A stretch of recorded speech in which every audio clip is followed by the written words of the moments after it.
after we don't issue the budget call circular to them, while then they prepare the budget, we get what them call the budget policy hearing. The budget process itself, they start from where you will get with macro fiscal working group session, where you will go as a working group, go put the numbers then together, try for see that these numbers will therefore can issue to the MDAs, come off from that particular document what they call the macroeconomic framework. This macroeconomic framework now a document where they show the total government revenue, expenditure, and the financing gap when are the deficit and how they try for financer. So when that document they don't come out, we don't get that total resources for the year. Then they come now disaggregate that one day now into the MDAs. We look at that envelope based on all what the forecast we don't do. We now can put them into what we call ceilings. We now disaggregate it now by MDAs, by programs, by divisions within the ministries. Then we send it out. So that document will be used for send out the ceilings to the MDAs, what they call it the budget call circular. That is to say, we call them or let them come and tell we exactly what they expect from let them submit to we as a ministry and how we'll continue for carrying out the process. But this budget call circular normally now a guiding tool, now a guiding document where they guide the MDAs as to what they're supposed to do for the year, what would they prepare the budget for. For example, now when they talk about the 2025 budget. So we issue that document to them way back or from the 20th of June.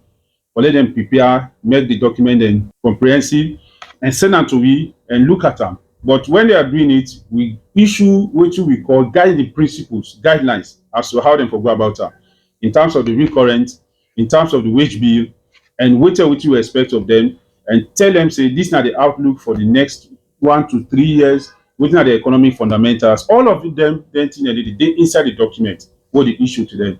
After we don't issue the budget call circular to them, while then they prepare the budget, we get what them call the budget policy hearing.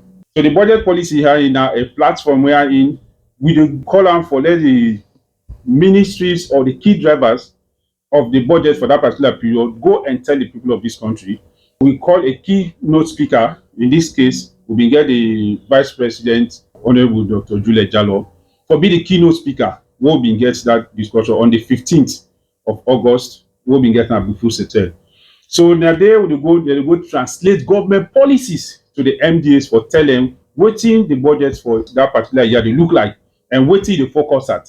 Even though we not get the teammates for the 2025 budget, the Vice President Mika and guide me say, you will let the budget be a life-saving budget.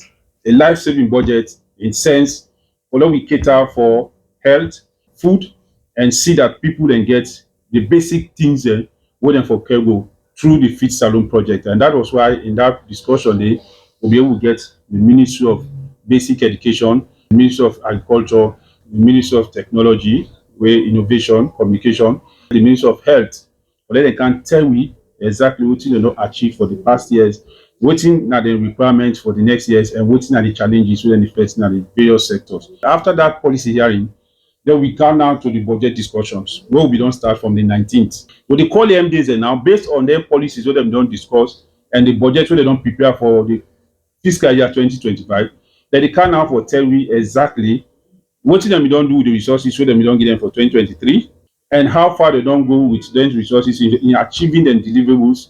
From there, we go to the 2024 activities where they implement the deliverables, and what they achieve, what they able to achieve, and then challenges.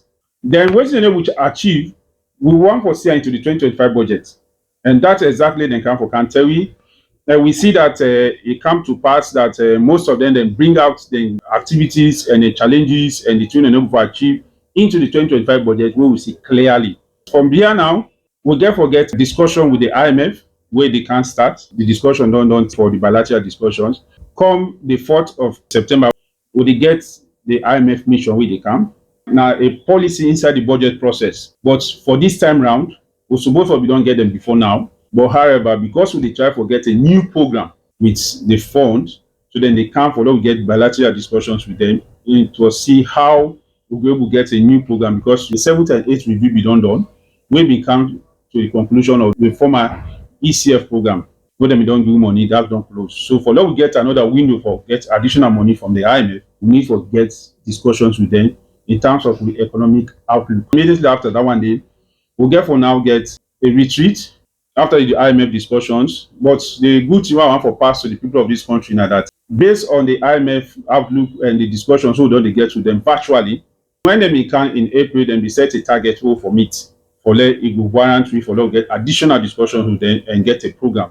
I probably want for tell the people of this country that three of them conditionalities and we don't meet them and we don't pass them. So that is why now the door is open for us for let we come to discussions with them. Then we give a primary balance, overall balance, and money reserve. Of course, then three and they all we don't achieve them. So now we don't get the good day on a good footing. That is why they are coming on the fourth. Although we can't start going forward.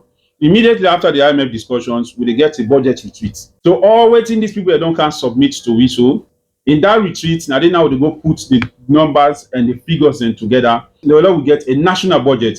But in the first place, we try for go get the annexes to that national budget, the appropriation. They will therefore now take to law officer department.